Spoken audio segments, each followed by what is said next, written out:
Chapter 13. You'll notice this book has no 13th chapter. As you probably already know, 13 is a very unlucky number. While I don't believe in luck, I do believe in magic, and as I have mentioned before, magic comes in all shapes and sizes, and constantly it comes in the form of bad magic, such as tripping over your feet, falling downstairs, or making a poor grade on an important test because you generally forget to study. Okay, I suppose I do believe in bad luck, but that's beside the point. As most buildings do not have a 13th floor, I've chosen not to have a 13th chapter. Instead, I'm going to allow you to use this time to take a much-needed bath. Room break. Go on then, I'll wait. Done already? That was quick. I hope you washed your hands because you're about to use them to turn pages faster than ever.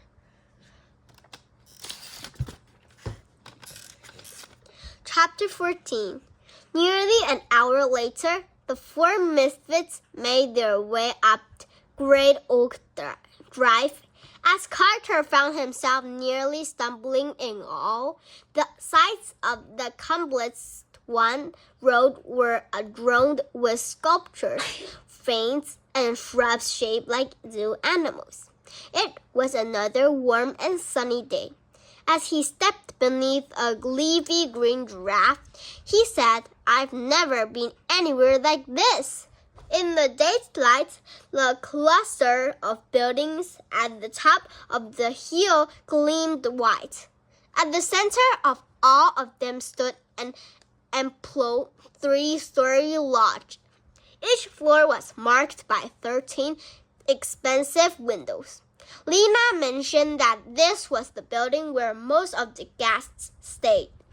It was all glazes and turrets, and green and white stripes awnings. Half a dozen chimneys rose from the jagged floor, and in the middle of them all sat a small cupola. A simple weather vine perched down top, swaying in the soft breeze. The old road led up the slope to a covered turnaround with a grained entryway directly in its middle. Beyond, the wild front door was hidden as a massive restaurant and an even larger theater. The other buildings were smaller.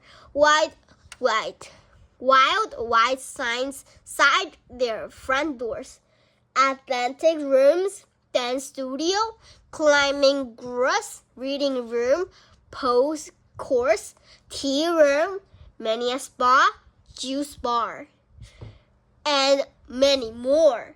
All were connected by labyrinth stone paths, stretches of which were covered by restaurant canopy.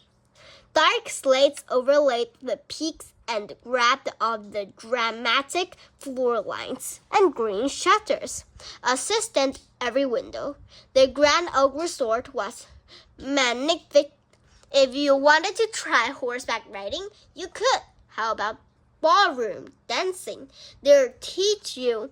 If anyone wished for a mud bath that might make them look 10 years or younger, well, that could be done too. How about a buffet with all-you-can-eat 7-layer chocolate cake? They had it for breakfast. But many agreed the best part was the show on the stage in the main building each night after dinner. During the weekends, the Grand Oak staff and the guests would show off their talents, singing, juggling, dancing. However, on the weekends, big acts, some of the greatest crooners, consistent musicians, and yes, magicians of the age took the stage. So, lyrically, Leela said as she led the group past the last of the top 3 animals.